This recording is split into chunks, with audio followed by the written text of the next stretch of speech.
আমি ভোট দিতে চাইছি, কিন্তু আমি ভোট দিতে পারিনি। হ্যাঁ বলতেছে আমার ভোট বলে হয়ে গেছে আরো আগে, আমি তো ভোট দিই নাই। আপনারা সবাই জানেন এই যে ভোট কেন্দ্রটি আছে মালেকা বানু আদর্শ বিদ্যানিকেতন, আজকে সকালে একজন ভোটার যার নাম হচ্ছে মোহাম্মদ বিপ্লব মিয়া, উনি ভোট দিতে এসে ক্লেম করেছেন যে ওনার ভোটটি হয়ে গিয়েছে এবং উনি ভোট দিতে পারেননি। এই ঘটনা উনি ক্লেম করার সাথে সাথে এই কেন্দ্রের যে প্রিজাইডিং অফিসার আছে উনি আমাদের দায়িত্বপ্রাপ্ত অফিসারকে জানান এবং আমাদের পেট্রোলটি খুব সন্নিকটেই ছিল। তারা কুইকলি এখানে এসে প্রিজাইডিং অফিসারের সাথে একত্রে বিষয়টি নিয়ে আলোচনা করেন। পরবর্তীতে আমরা বিষয়টি বিস্তারিত জানতে পারি। প্রথমত মোহাম্মদ বিপ্লব মিয়া, ওনার ভোট এখনও হয়ে যায়নি। ইলেকশন অফিস থেকে যেই লিস্টটি প্রদান করা হয়েছে, লেটেস্ট আপডেটেড যে লিস্টটি প্রদান করা হয়েছে, সেখানে দেখা যাচ্ছে মোহাম্মদ বিপ্লব মিয়া উনি পোস্টাল ব্যালটের জন্য আবেদন করেছেন। ওয়ালটন বিএলডিসি ফ্যান, খরচ বাঁচে 65% পর্যন্ত। ওয়ালটন বিএলডিসি ফ্যান ছড়ায় স্বস্তির সবুজ হাওয়া। এবং এই কেন্দ্রে ওনার যেই নির্ধারিত ভোট সেটি অসম্পূর্ণ দেখাচ্ছে, অর্থাৎ ওনার এগেনস্টে কেউ কোনো ভোট প্রদান করেননি। বাট যেহেতু উনি পোস্টাল ব্যালটের জন্য আবেদন করেছেন, এইরকম একটি ইনফরমেশন ইলেকশন অফিসের লিস্ট থেকে এসেছে, যার কারণে উনি এই কেন্দ্রে ভোট প্রদান করতে পারেননি। হাওয়েভার তিনি জানিয়েছেন যে তিনি কোনো ধরনের পোস্টাল ব্যালটের জন্য আবেদন করেননি। এই তথ্য পাওয়ার পরে আমরা দ্রুত এই এলাকার উত্তরার যেই রিটার্নিং অফিসার আছে তার সাথে আমরা কথা বলেছি। তিনি নিয়ম অনুযায়ী বলেছেন উক্ত ভোটার এখন ইলেকশন অফিস বরাবর আবেদন করবে। আবেদনের প্রেক্ষিতে দ্রুততার সাথে এটা খতিয়ে দেখে তারা ইলেকশন অফিস সিদ্ধান্ত নেবে তার ভোটটা কিভাবে হবে। এই বিষয়টি আপনাদেরকে জানানোর জন্য যে ওনার ভোট এখনও কাস্টিং হয়নি, বাট যেহেতু পোস্টাল ব্যালটের আবেদন ওনার লিস্টের এগেনস্টে দেখানো হয়েছে, এই কারণে উনি সকালবেলা ভোট প্রদান করতে পারেননি। হাওয়েভার ওনার ভোট প্রদানের বিষয়টি ইলেকশন অফিস ব্যবস্থা গ্রহণ করছে। উনি তাহলে আবেদনটা কে করলো? উনি করেনি, তাহলে আবেদনটা কিভাবে গেল?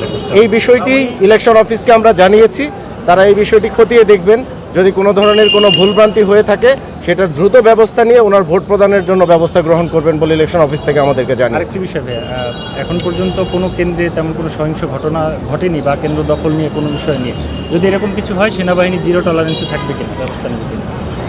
ঢাকা 18-র কোনো আসনে এখন পর্যন্ত কোনো ধরনের কোনো সহিংসতার ঘটনা ঘটেনি।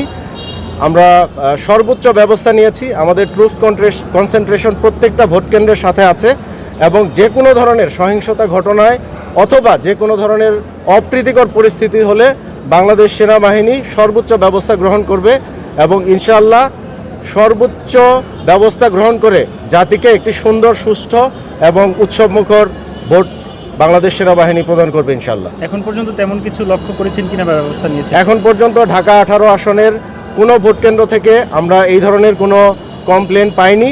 আমাদের পেট্রোল সার্বক্ষণিক প্রতিটি ভোট কেন্দ্রে যাচ্ছে এবং প্রত্যেক ভোট কেন্দ্রের যে প্রিজাইডিং অফিসার আছে এবং ভোট কেন্দ্রে অবস্থিত যে আইন শৃঙ্খলা বাহিনীর সদস্য যারা আছে তাদের সাথে আমাদের সার্বক্ষণিক যোগাযোগ আছে। এখন পর্যন্ত ঢাকা 18-র কোনো আসনে কোনো ধরনের কোনো ভোট কেন্দ্রে কোনো ধরনের কোনো বিশৃঙ্খলা সৃষ্টি হয়নি। আপনার নামটা আর একটু ডেজিগনেশন। একটা প্রশ্ন ছিল, সেটা হচ্ছে বেশ কয়েকটা কেন্দ্রে, বিশেষ করে উত্তর হাই স্কুল সহ বেশ কয়েকটা কেন্দ্রে আমরা দেখেছি যে ভোটাররা আগে ইলেকশন কমিশনের দেওয়া যেই স্লিপ, মানে ওদের অ্যাপসে যেই নাম্বার, সেই সিরিয়াল অনুযায়ী তারা ভোট কেন্দ্র খুঁজে পাচ্ছেন না। সেই বিষয়গুলিকে নিয়ে আপনারা কীভাবে ডিল দেখতেছেন? আসলে আপনাদের কাছে তেমন কী পরিমাণ অভিযোগ আসছে বা এটা কীভাবে দেখছেন? এই ধরনের অভিযোগ একেবারেই কম। অনেকেই হয়তোবা তার নির্দিষ্ট ভোট কেন্দ্রটি কোথায় হবে এটা আগে থেকে চিন্তা করেননি বা তথ্য সংগ্রহ করেননি। আমাদের টিম বাইরে আছে, এছাড়াও ভলান্টিয়াররা আছে, বিভিন্ন রাজনৈতিক দলের যারা ভলান্টিয়ার আছে তারা সুন্দরভাবে তাদেরকে গাইড করেছে। এটা একেবারেই নগণ্য সংখ্যায় যারা এরকম অভিযোগ নিয়ে আসছে যে তার ভোট কেন্দ্র খুঁজে পাচ্ছে না, আমরা তাদেরকে সর্বোচ্চ সহায়তা করে ভোট প্রদানের ব্যবস্থা গ্রহণ করছি। যেহেতু ওই ছেলেটা নির্বাচন কমিশন অফিসে অভিযোগ করবে বা অভিযোগের ভিত্তিতে যদি প্রমাণ পায়, তাহলে আজকের মধ্যে সে ভোট দিতে পারবে? অবশ্যই আজকের মধ্যে সে ভোট প্রদান করতে পারবে। তিনি অলরেডি আমরা যোগাযোগ করে দিয়েছি রিটার্নিং অফিসারের সাথে এবং এটা দ্রুততার সাথে দেখে তারা ব্যবস্থা গ্রহণ করবে। ভাই, একটা বিষয় জানার ছিল যে কেন্দ্র থেকে যে পাবলিকদের নিরাপদ দূরত্ব সেই ব্যাপারে আপনারা কোনো পদক্ষেপ নিচ্ছেন কিনা? অনেক ক্ষেত্রে দেখা যাচ্ছে যে 400 মিটারের ভিতরেও পাবলিক জড়ো হচ্ছে বা গাড়ি রিক্সা টিক্সা জড়ো হয়ে একটা আমরা প্রত্যেকটা ভোট কেন্দ্রের পরিস্থিতি দেখে ব্যবস্থা গ্রহণ করছি। কোনো কোনো ভোট কেন্দ্রে ভোটারের সংখ্যা অনেক বেশি, তারা ভোট দিতে আসছে, সে কারণে অনেক সময় দেখা যাচ্ছে ভোট কেন্দ্রের সামনে অনেক ভোটাররা আছে, আমরা তাদেরকে সুশৃঙ্খলভাবে ভোট প্রদান করার জন্য উৎসাহ প্রদান করছি।